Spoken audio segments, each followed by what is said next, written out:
Déjenme hacer estas dos sencillas divisiones. En primer lugar, aquí, Iglesia de Cristo, tenemos una exhortación para nosotros. Moisés, María y Aarón quedan fuera de la tierra prometida. Moisés, María y Aarón quedan fuera. Hermanos, los dos principales líderes de Israel, Moisés y Aarón, junto con su hermana, quedan destituidos físicamente hablando. Repito, físicamente hablando, espiritualmente hablando, no quedan destituidos, lo vamos a ver en un momento.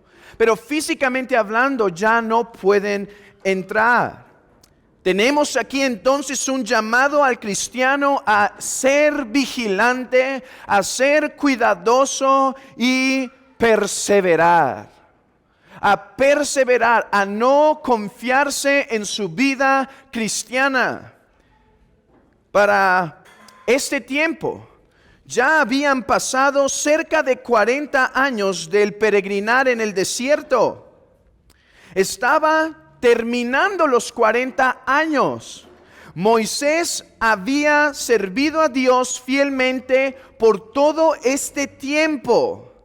No obstante, al final de su caminar, peca de una forma tan grave que Dios lo destituye de la tierra prometida físicamente.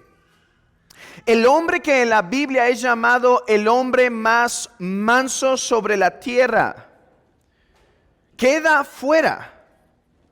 El hombre que había visto a Dios cara a cara, queda fuera.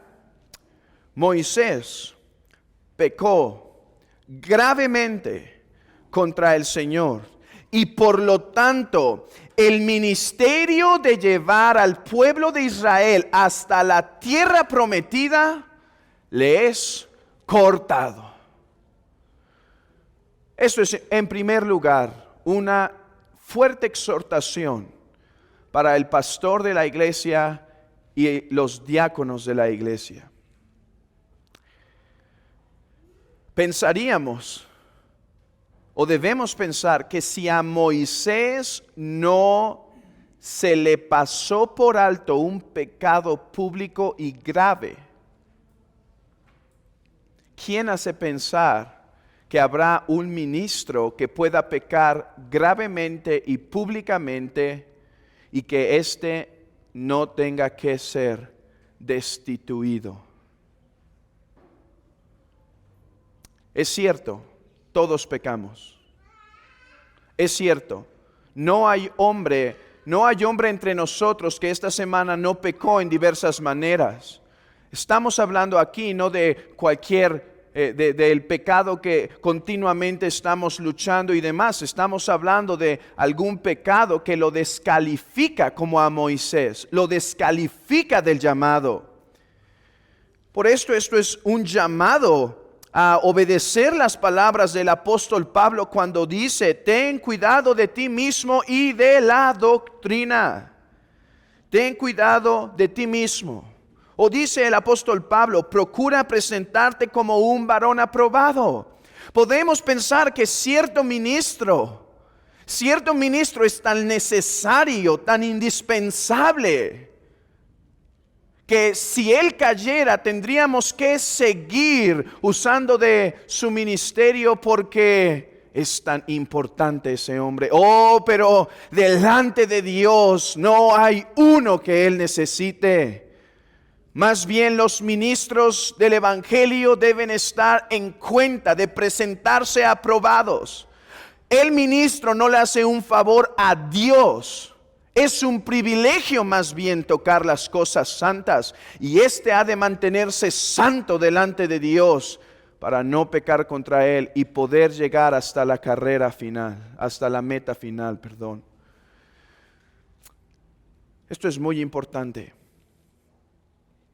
Ahí afuera andan ministros, hombres que se dicen ser siervos de Dios, que están descalificados a la luz de las palabras de Timoteo, cuando dice: si alguno anhela obispado y es necesario que el hombre sea irreprensible,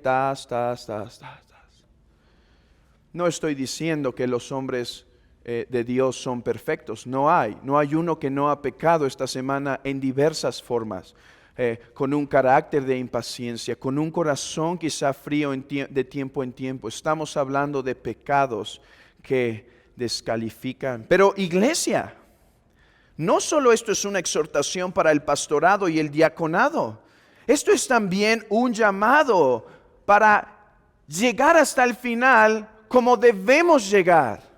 Iglesia, hemos comenzado la carrera, pero es fácil comenzar la carrera, lo difícil es perseverar. Hermano, estás manteniendo un cuidado en tu vida a fin de llegar de forma aprobada hasta el día de la redención. Estás cuidando tu vida, estás cuidando tu santidad, estás cuidando tu forma de andar de tal forma, a tal grado que estás buscando vivir santamente y justamente delante de Dios. Oh, hermanos, ¿cómo estamos cuidando nuestra vida? Eso es lo que le dijo Pablo a Timoteo: ten cuidado de ti mismo. Antes de decirle ten cuidado de los herejes, ten cuidado de esto, no, ten cuidado de ti, hermano. ¿Estás teniendo cuidado de ti? ¿O estás descuidando tu vida cristiana hasta tal punto que puedes caer y por gracia estar en la salvación, pero no obstante, llegar de forma avergonzada al final de tus días? Tómate de las promesas del Evangelio y de los santos medios de gracia para poder ser edificado y alentado. Pero pasemos a contemplar a Cristo en Números 20. 3 formas. En 3 formas, Números 20 nos presenta a nuestro Señor Jesucristo y a la obra del Evangelio. En primer lugar, a la luz de la grave caída de Moisés y Aarón, vemos que al final del capítulo se dicen unas palabras muy interesantes que demuestran que la salvación es por la fe, por la gracia, sin las obras de la ley. Vean conmigo el versículo 24 de nuestro texto. Escuchen: ahora será reunido a su pueblo. ¿Dónde está la gracia? Ahí. Aarón y Moisés fallaron. Ahora Dios le dice a Moisés: dile a Aarón que suba, ya va a ser reunido con su pueblo. Esto es, ya va a morir. Ya es hora de que sea reunido a su pueblo. ¿Qué quiere decir esto? Y a la luz del Nuevo Testamento, ¿cuál era su pueblo? Padre Abraham. Tú que estás en la presencia de Dios, ahí sería reunido Aarón. Allí sería reunido Moisés. Eso es gracia. Eso es gracia, y hermanos, eso es lo que debemos comprender de la salvación. Es cierto, somos llamados a perseverar, somos llamados a ser santos, somos llamados a hacer buenas obras, pero no ganamos nuestra salvación por perseverar, no ganamos nuestra salvación por buenas obras, no ganamos nuestra salvación por ser santos. La salvación es un don gratuito. Es cierto, algunos tergiversan esto y dicen: entonces pequemos para que la gracia abunde. Pero contrario a ese pensamiento es: Señor, a la luz de esta gran salvación quiero ser santo, quiero agradarte. Oh, hermanos, no olvidemos esto. Somos llamados a perseverar, pero la salvación no es por perseverar. La salvación es por la pura gracia de Dios. Oh pecador, tú que estás fuera de Cristo, Tú que dependes de las obras de la ley, escucha que nadie llegará al cielo que haga las obras de la ley, porque maldito, dice el apóstol Pablo, maldito el hombre que intente llegar al cielo por las obras, porque escrito está, maldito el que no perseverar en todas ellas para hacerlas. Hermanos, he aquí el evangelio de gracia en el que creemos, la salvación por la sola gracia. Hoy 2 personas se bautizan entre nosotros. Hoy 2 hermanas se bautizan tomando públicamente votos de decir: he muerto al pecado para ahora vivir por Cristo y tengo la esperanza de ir al cielo, no porque he hecho buenas obras, no porque perseveraré, aunque quiero y el Espíritu me asegura que voy a perseverar, pero principalmente, o más bien únicamente, porque Cristo murió por mis pecados. Oh, la salvación es por la pura gracia. Que este mensaje sea conocido en todo lugar. A ti, mi amigo que estás fuera de Cristo, que este mensaje te sea conocido.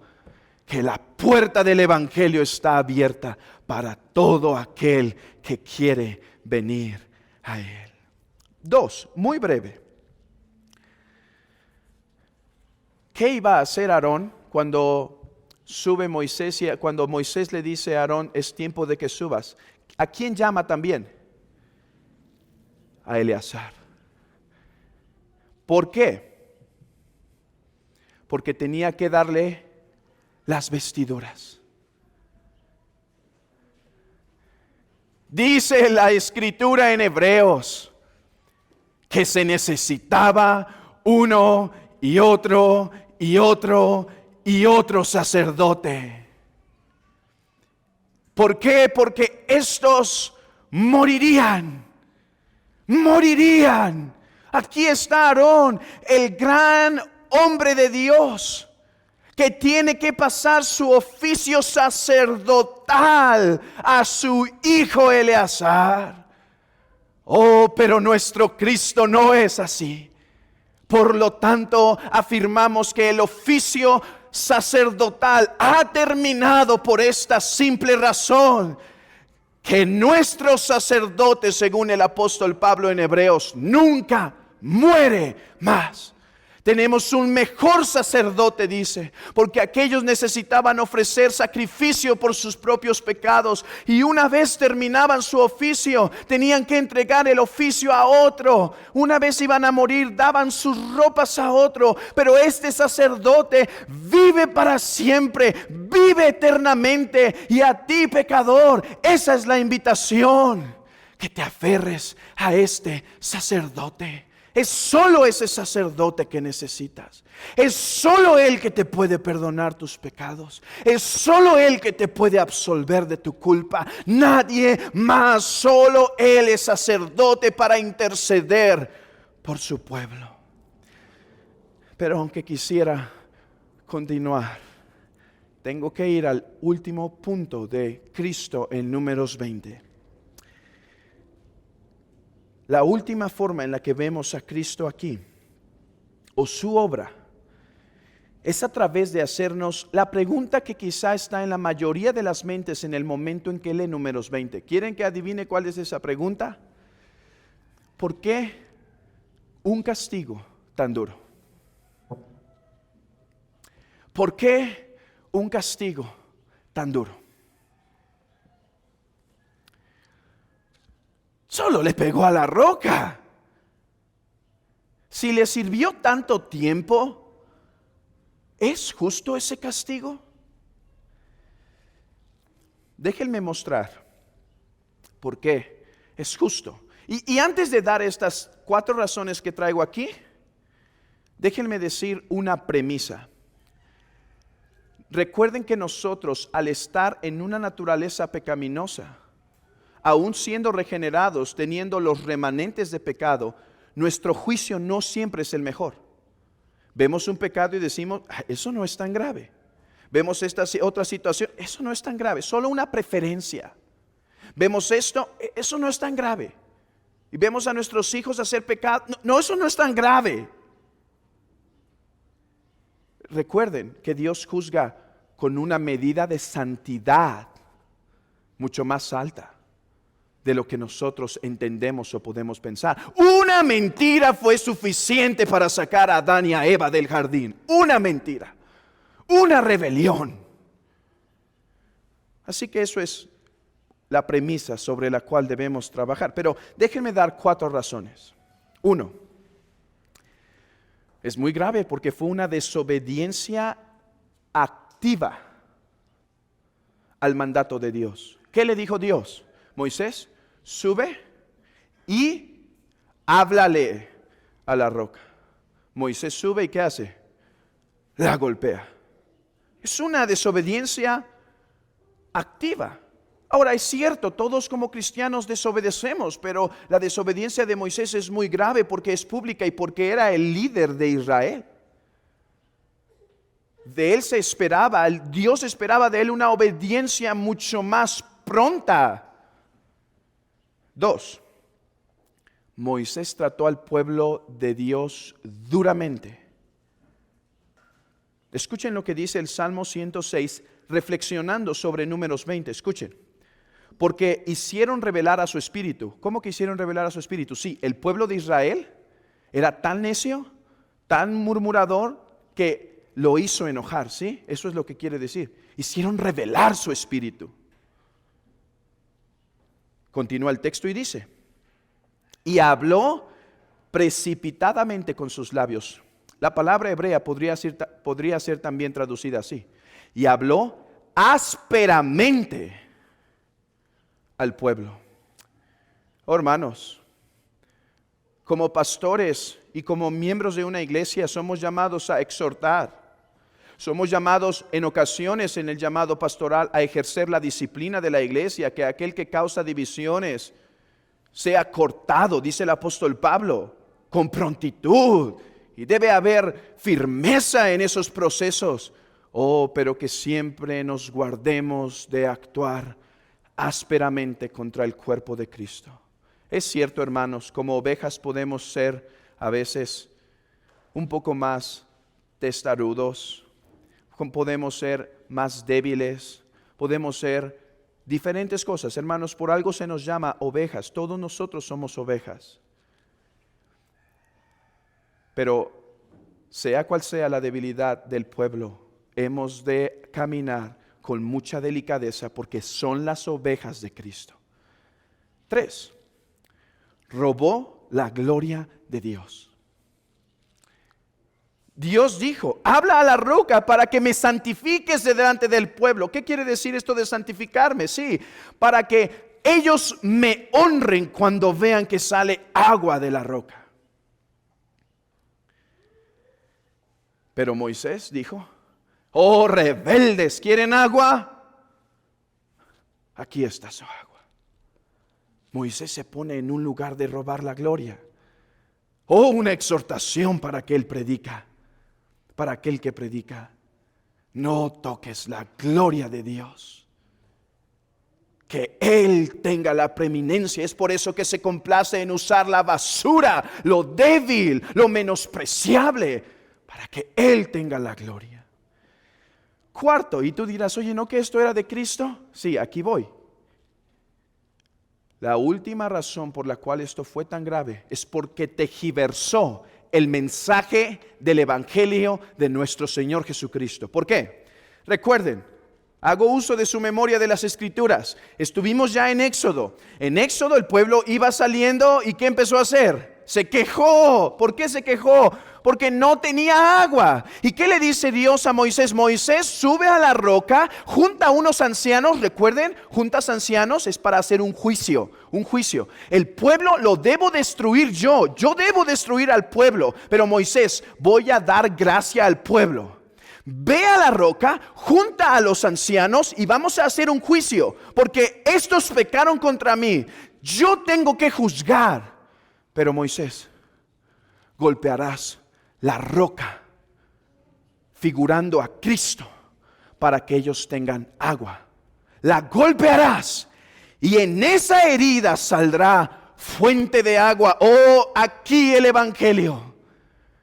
Dios haciéndose hombre para ser juzgado en la cruz, y de sus heridas sale agua de vida para el pecador. Oh, tú que estás sediento porque te cargan tus pecados, tú que estás sediento porque te insatisface el mundo, tú que estás sediento, que estás cansado por la culpa que carga sobre ti. He aquí el evangelio de Dios, que en Cristo hay suficiente gracia para perdonar al más pecador de los hombres. ¿Cuál fue el problema entonces? Que Moisés ya no tenía que golpear la roca. Ya no tendría que golpear la roca.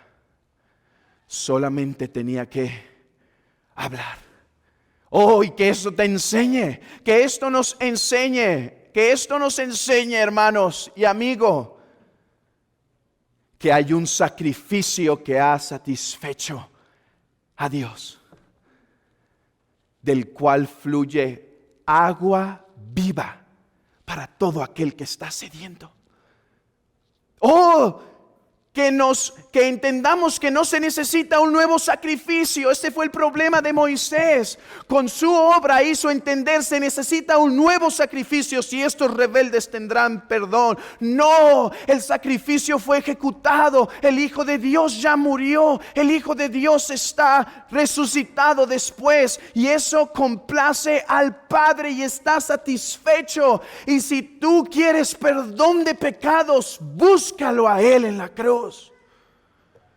Deja de intentar por tus buenas obras obtenerlo. Déjalo de hacer por tu desarrollo cristiano.